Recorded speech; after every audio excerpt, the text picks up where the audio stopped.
puntos de vista.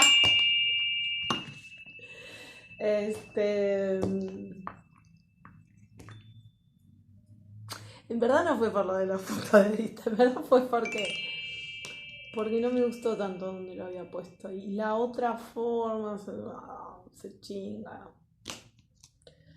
Se chinga el chirimbolo. Se chinga el chirimbolo. Se cae y otra vez y otra vez. Ay, no, me molesta. Cualquiera. Bueno, sí, me molesta, pero digo, ¿qué importa? Bueno.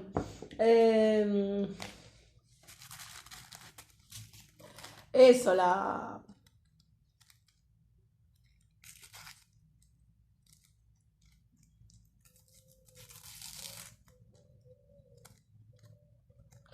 como el método. El método de cómo inventaban sentido común. Cómo inventaban un sentido común que iba contra nosotros y nosotras mismas.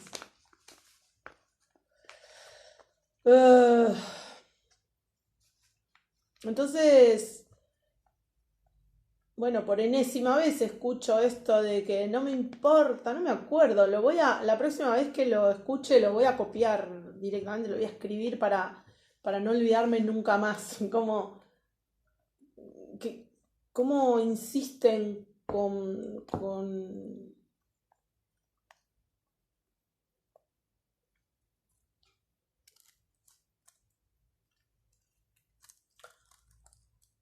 medias verdades o con mentiras, lisa y llanamente para lograr un determinado efecto, ¿no? Porque fíjense cómo sigue el razonamiento. En algún momento pensé hacerlo como esquemático, o sea, poner, bueno, primero el fundamento es tal cosa. A partir de ahí, pero hacerlo gráfico, lo voy a hacer gráfico en algún momento. Pero igual quiero compartir esto hasta este momento como lo estoy entendiendo y después voy a lograr hacerlo gráfico. O sea, hacer el dibujito para que veamos cómo nos rompen los belines, cómo molestan. Ahora cómo molestan. Ahora podemos decir cómo molesta, no podemos reírnos un poco. Un poco, tampoco tanto. Pero hasta hace no tantos años esto tenía una eficacia criminal, sin ninguna metáfora ni exageración en este punto. Tenía una eficacia criminal ese método que usaban. Que siguen usando, porque de hecho yo vi ayer esa película, más allá de si la había visto antes. Ayer volví a ver esa película y esa frase se repite en todas las mentes que ven esa película, encima en un estado medio preconsciente, en el sentido de relajado. Cuando te pones a ver películas en Netflix, aparte es porque estoy en la duda si puedo decir, no, bueno, no importa. Cuando te pones a ver esas cosas es porque querés un momento como de dispersión, de relajación,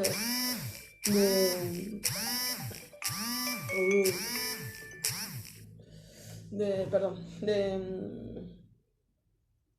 no, perdón no, pero digo,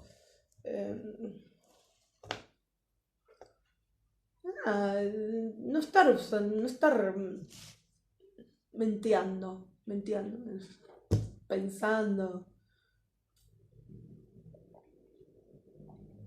Y es el que ha sido más eficaz, ese método de colonización. O sea, estás en relajación, estás viendo una cosa para pasar el rato, para dispersarte, para no pensar en algo específico. Pero una historia que nada que ver con la tuya. Porque además eso, ¿no? Cuando por lo menos yo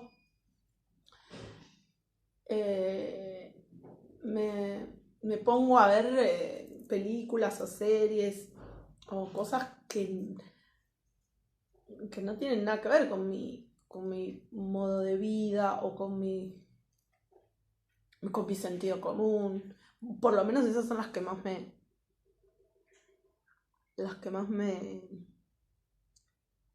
llaman la atención, me interesan.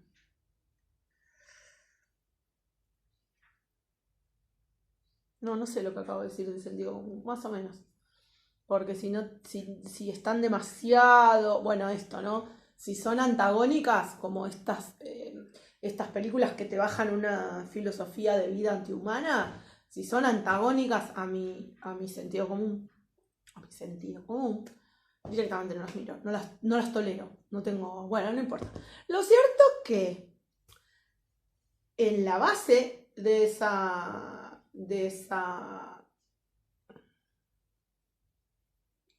construcción, ese artificio ideacional, en la base de esa construcción está el supuesto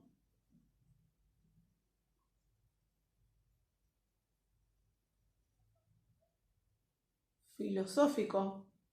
Si supiera más filosofía podría fundamentar mejor esto.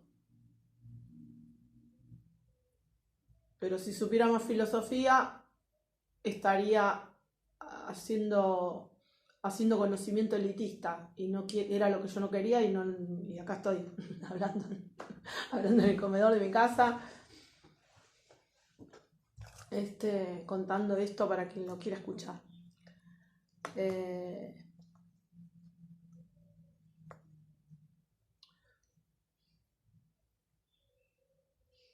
Pero lo que fundamenta eso es el constructo, porque no sé decirlo de otra manera, de que la verdad absoluta no existe. Como si la previa de eso es haber buscado la verdad absoluta.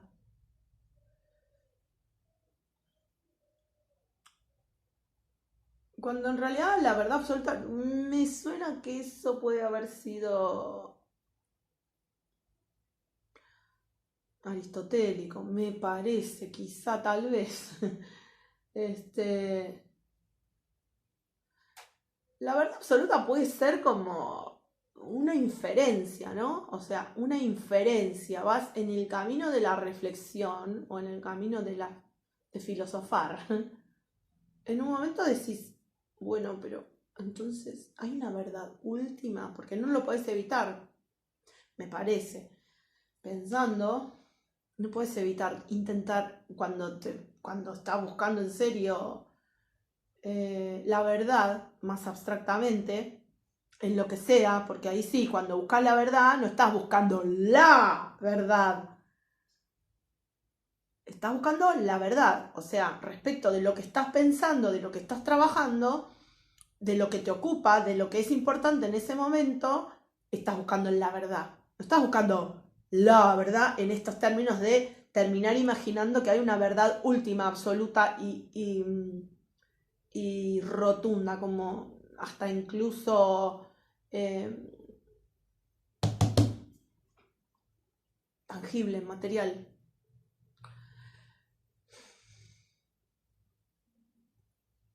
No sé, no me acuerdo. Yo sí en algún momento que la verdad, no recuerdo eso. No me acuerdo.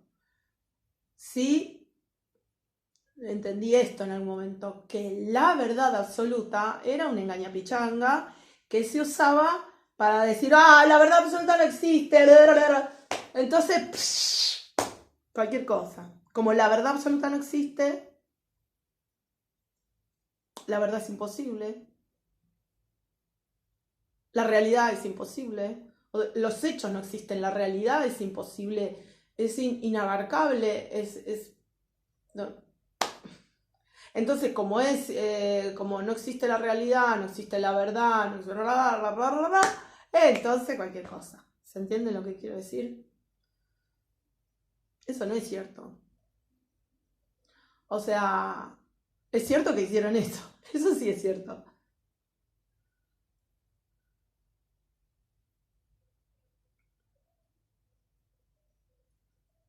Y también es cierto que los motivos por los cuales eh, hicieron eso no fueron inocentes. Porque esto que estoy diciendo no es una verdad oculta en ningún lugar. Cualquier persona que se ponga a pensar un tiempo respecto y se ponga a pensar en serio, y ni qué decir si te pones a leer sobre estos temas. Te pones a leer filosofía y al rato te tenés que llegar a la misma conclusión. Por ahí tardás unos libros más, pero llegas a la misma conclusión. Igualmente para cierto aspecto de esto que dije, hay que soltar los libros porque si no, no podés soltar las verdades ajenas, no lo podés evitar. O sea, quedás como en la ley, en la ley de los hombres. La ley. O sea que eso que dijo, o si no lo dijo Platón o Aristóteles, y así se va corriendo, obviamente porque escribieron un montón y hay bochas de, de maestros y maestras también. Sabemos de menos, pero hay. Lo cierto que em,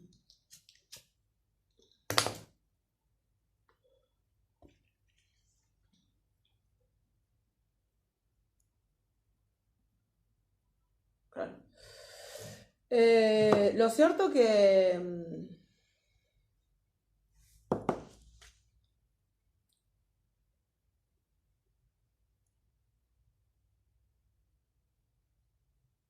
claro, tal vez sea el pragmatismo que encuentra esa respuesta. Puede ser. Lo cierto que sabían que estaban malversando una cuestión. Sabían que estaban malversando. Sabían la verdad absoluta no existe. ¿Y eso qué tiene que ver? Porque de hecho, fíjense hasta qué punto cuando cuando ese sistema exige la verdad tanto del acusado, la acusada, cuanto de los testigos, exigen la verdad de los testigos y los acusados. Pero no se exige la verdad o sea, no se exige la verdad de los hechos. La verdad de los hechos está perdida, según el criterio judicial que manejan. La verdad de los hechos está perdida, tanto para el fiscal, o sea, las tres partes del asunto, 3 de 4, porque después están el jurado, digamos. 3 de 4 están de acuerdo con que la verdad no existe.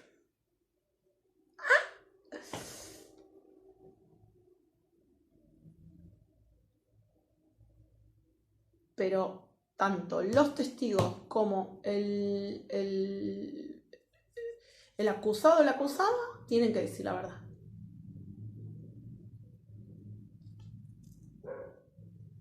¿Se entiende cuál es la trampa? En ese orden de cosas, monchi de cosas, como me gusta esa frase. En ese orden de cosas,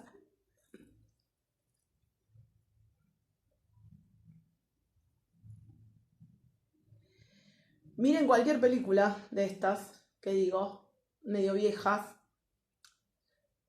el abogado, abogada, defensor, el fiscal,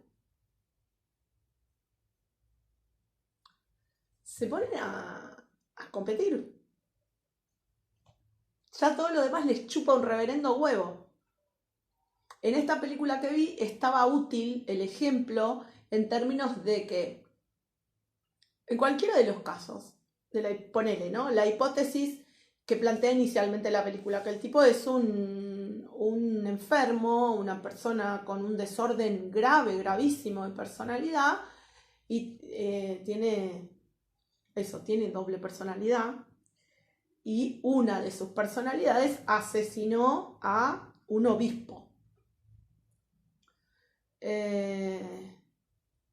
Si es así, si era enfermo, la fiscal y la jueza no pueden desentenderse de la realidad. Porque si el tipo era un enfermo, y esto no es una boludez en ningún aspecto, no solo por una cuestión sistémica, sino que no es una boludez porque han matado un montón de gente que era inocente.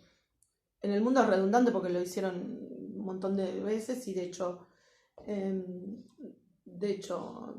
bueno, cada tanto la policía hace las atrocidades que ya sabemos. Dios ya les impida definitivamente esas cuestiones, pero esos crímenes que cuestionen. Pero mismo el sistema de justicia, eso no es justicia, mata un montón de inocentes. Entonces no es una huevada lo que estoy diciendo. Entonces, si el tipo fuera enfermo, como hasta determinado momento de la película, si el tipo es enfermo, bueno, podés tener un tipo, bueno, podés condenar a la muerte a un tipo con desorden de personalidad, con doble personalidad, porque es un enfermo. Pero a la fiscal le chupaba un huevo. Dentro de todo, el abogado empatizó y dijo, ay, no, es un enfermo, pobrecito, no sé qué, después la película se encarga de decirte que no era enfermo, que era un tremendo actorazo, porque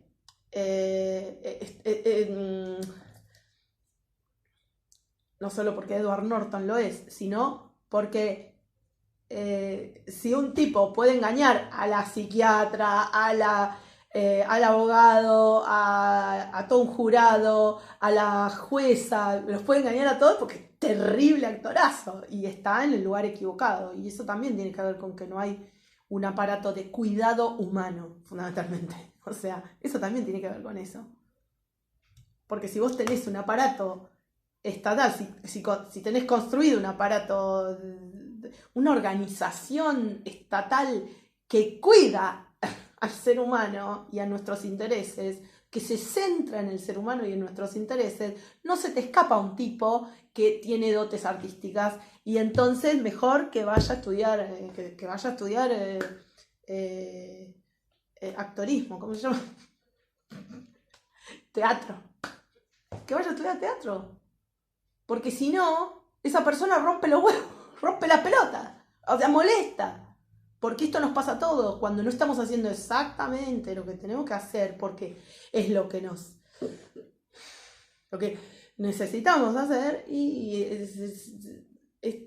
nos estropeamos la vida, Pero entonces sigo. Si el tipo está enfermo, no puede existir un aparato estatal que se ponga a competir de yo a yo, se ponga a pelear de yo a yo por orgullo, por prejuicio, por competencia, porque lo único que importa es construir esa pseudo realidad y que no haya ninguna parte de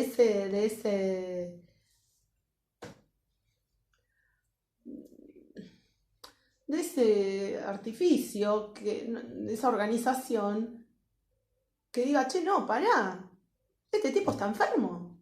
No es o sea, tiene un desorden de personalidad muy importante. No pueden mandarlo al muere porque tiene un desorden de personalidad terrible. Y si es un asesino, como la película termina en que el tipo es un asesino, y lo hizo a propósito, o sea, un tremendo actorazo, digamos, para como termina la película podríamos decir, un tremendo actorazo, que podría haber sido un tremendo actor, pero aparte las películas, es raro que estén transmitiendo cosas que no pertenecen a los hechos que pasaron en algún lugar en algún momento. Claro, sí, a veces están más influidos por la imaginación y a veces menos, pero son cuestiones humanas. Entonces, si el tipo es un asesino y así de cruel, con ese nivel de impulsividad y de crueldad, no puede estar suelto.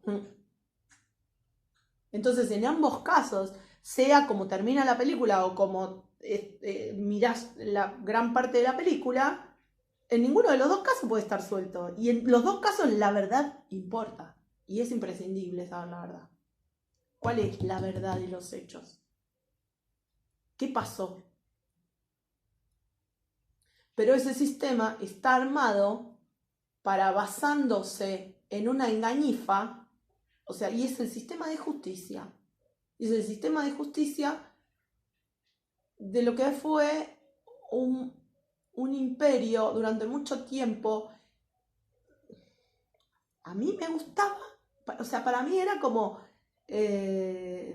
buenísimo ver esos. O sea, millones de personas admirando una trampa tremenda. Tremenda trampa.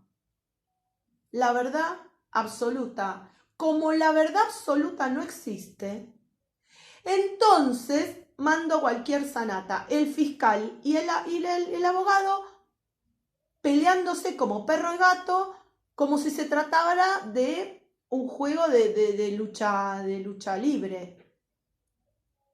Un juego, digo, una competencia de lo que fuere. Como si se tratara de una competencia.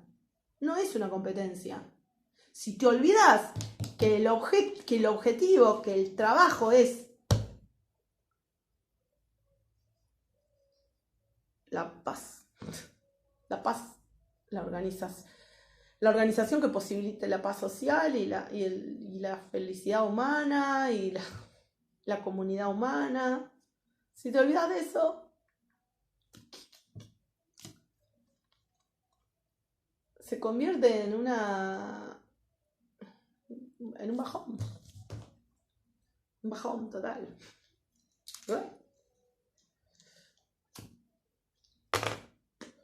Eso.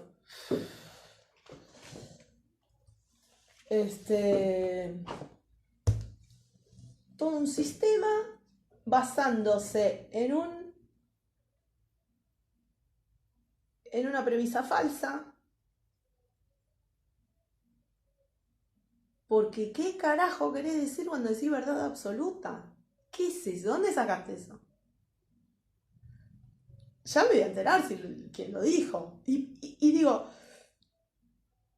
como caminito filosófico, como pregunta filosófica, está bien. Pero no lleves eso a un plano donde es inútil, es al pedo. ¿Para qué lo vas a meter en el fundamento de un sistema de justicia? Porque por ese mismo camino la justicia es imposible, la verdad es imposible, la realidad es imposible, la convivencia termina siendo imposible. Y lo que estoy diciendo...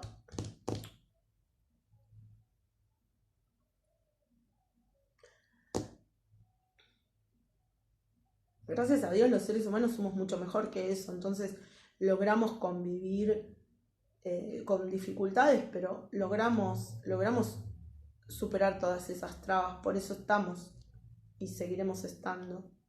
Y vamos a superar esas mentiras y esas engañifas y esas trampas y esas trabas que nos pusieron. Pero por ese camino lo que producen es casi una imposibilidad. Entonces yo decía, ¿cómo funciona esa misma...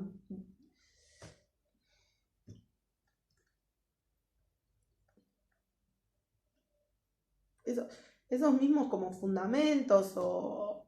no, fundamentos no. Esas premisas, ¿cómo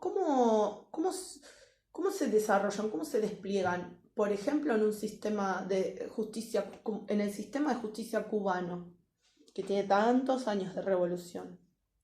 Y yo respeto tanto y va a seguir, su revolución va a seguir siempre eh, vigorosa y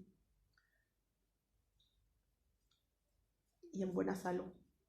Y mejor salud, porque ahora no les va a quedar otra que sacarle el bloqueo, darles el bloqueo y se va a desarrollar mejor Cuba. Gracias a Dios. Digo,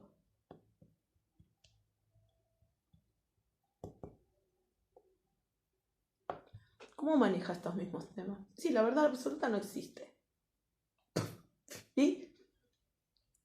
¿Y qué con eso? La libertad absoluta, ¿qué es eso? ¿Qué estás diciendo? La libertad absoluta, absoluta, absoluta, absoluta. ¿De dónde sacaste eso? ¿Qué es eso?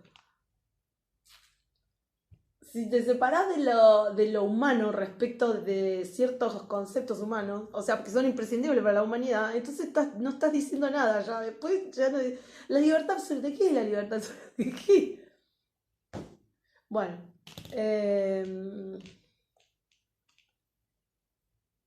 Bueno, me queda esa pregunta. ¿Cómo funciona respecto a estos mismos hechos? ¿Sí? La verdad absoluta no existe. La justicia absoluta no existe. Obviamente que no existe. Absoluto, absoluto. Perfecto, perfecto. Humanos, somos humanos. Y estamos todo el tiempo. Y yo puedo hacer una tesis con esto. Creo en la divinidad humana. La conozco. Yo sé que no vamos a parar de descubrir cosas nuevas de nosotros y nosotras y vamos a alcanzar nuestra divinidad. No lo dudo directamente, pero si nos separamos de lo humano, jamás podemos llegar a lo divino, a lo divinamente humano, a lo humanamente divino, porque primero tenemos que empezar desde lo que somos. Entonces, eso, me gustaría saber cómo lo manejan, porque sí, la verdad absoluta no existe, pero sí existen los hechos. Sí existen los hechos. Sí existe lo que pasa o lo que no pasa. ¿Cómo lo maneja Rusia? Dios me la bendiga y me la ampare. Y bueno, sí, pero que siga así. ¿Cómo lo maneja Rusia? Esto mismo. Sí, la justicia absoluta no existe, la verdad absoluta, y dale con la absoluta. No existe, bueno, sí, está bien. Pero sí, los hechos sí existen. La realidad sí existe. Bueno, eso. Me quedé pensando cómo lo manejan sistemas que...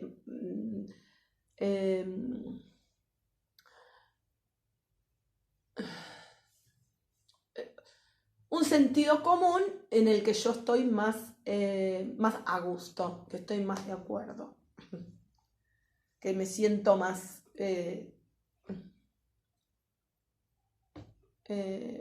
empatada, más... ¿Cómo manejan ese tema? Digo porque acá en Argentina les pareció un modelazo la Constitución norteamericana, me pareció y bueno, ahí hicieron la Constitución. Después tuvimos una buena Constitución que nos chorearon los mismos norteamericanos porque querían que nos pareciéramos a ellos de cualquier manera, pobrecitos.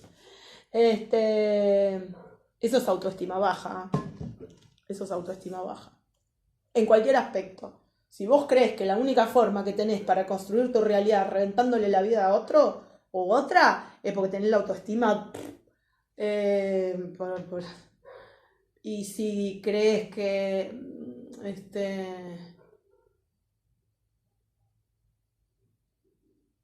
que solo podés hacer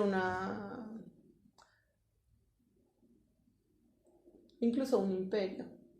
Solo crees que podés construir un imperio haciendo mal.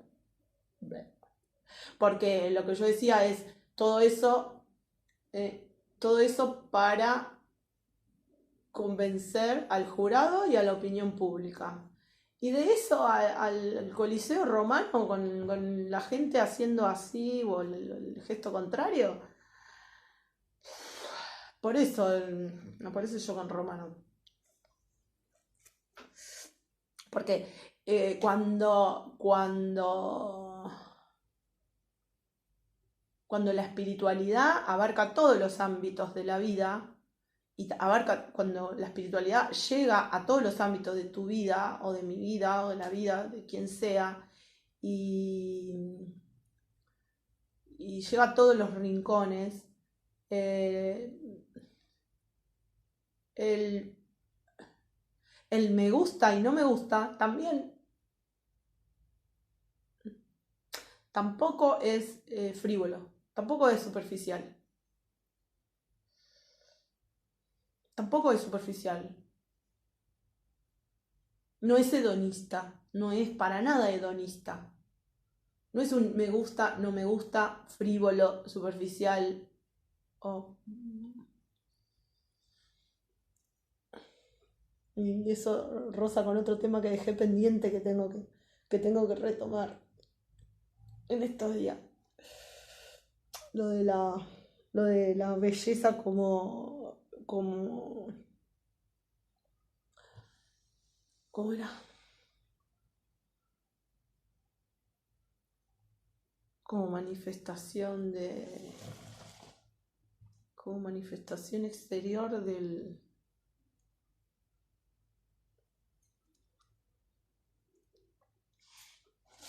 de la espiritualidad, no es así, no dije eso, me acuerdo. Mm.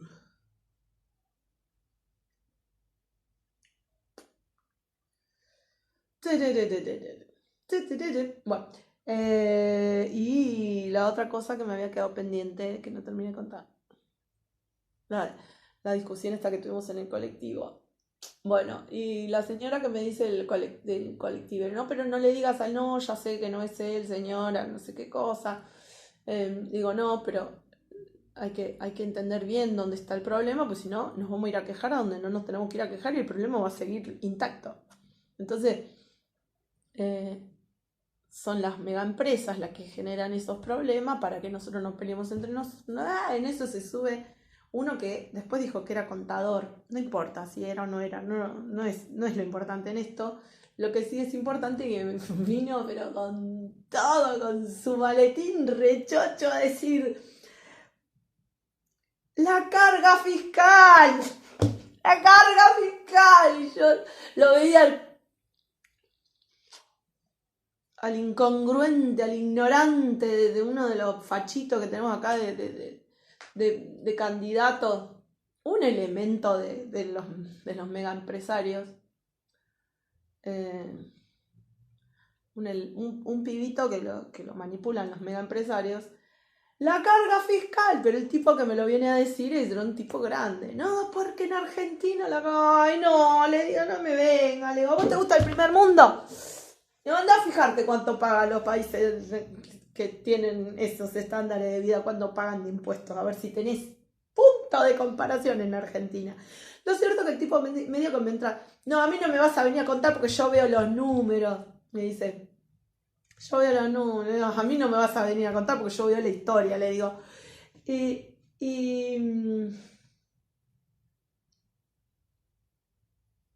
lo cierto es que yo estaba en las antípodas totales de lo que me dice el tipo. Pero en un momento, primero me dijo que no grite. Digo, no, ¿cómo no grite? Le digo, nos tenemos que ocupar todos de esto, todos nosotros y nosotras tenemos que hablar de esto. Esto es un tema nuestro, de todos nosotros.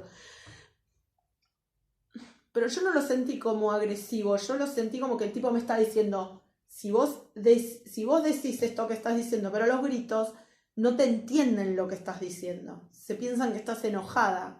Entonces no me molestó en lo más mínimo, tampoco me hubiese molestado que me dijera lo otro, iba a seguir con mi vehemencia, porque lo que me importaba transmitir era el problema que nosotros tenemos es con esa gente, no confundamos, o sea, lo que yo quería era que quede bien clara la información de que nuestro problema no era exactamente el gobierno, que el gobierno se están haciendo todos los pelotudos, es un desastre, es una vergüenza, pero el problema es otro.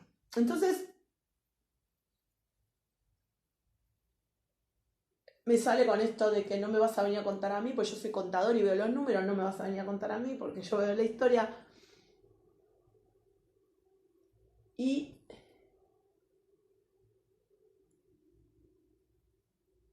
Me estoy por bajar del colectivo y el tipo me dice, está bien, pero bájalo más.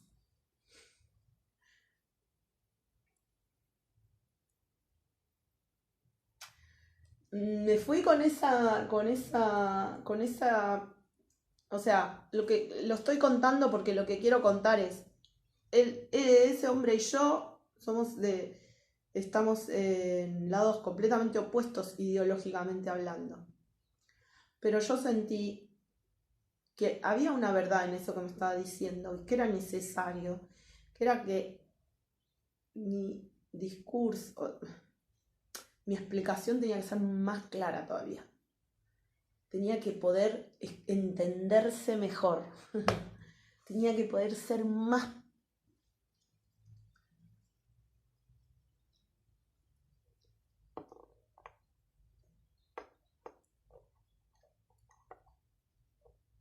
No cabe la palabra leve en este caso. Más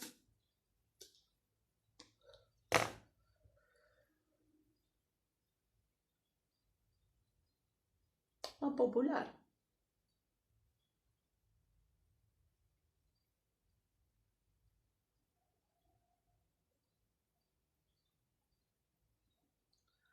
Más asequible, más agua. Agua limpia, pura.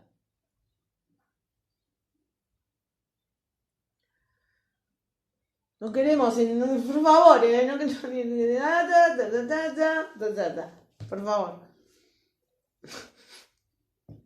Eso, alimento para el pueblo.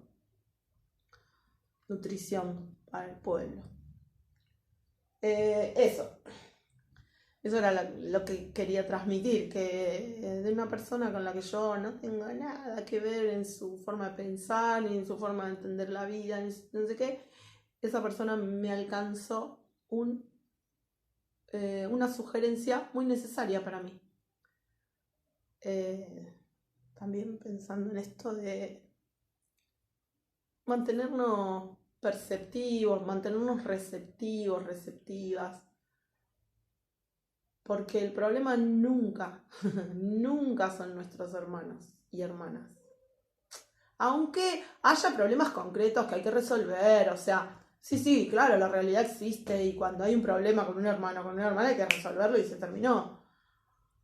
Y si ese problema escala porque alguna de las personas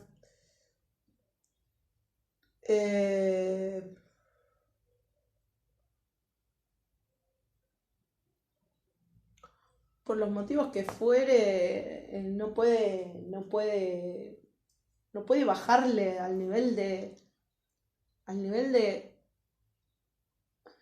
rivalidad o de orgullo y todas las otras cosas que también pueden estar obstaculizando, como la envidia, bla, bla, bla. Si alguna de las personas no puede aflojar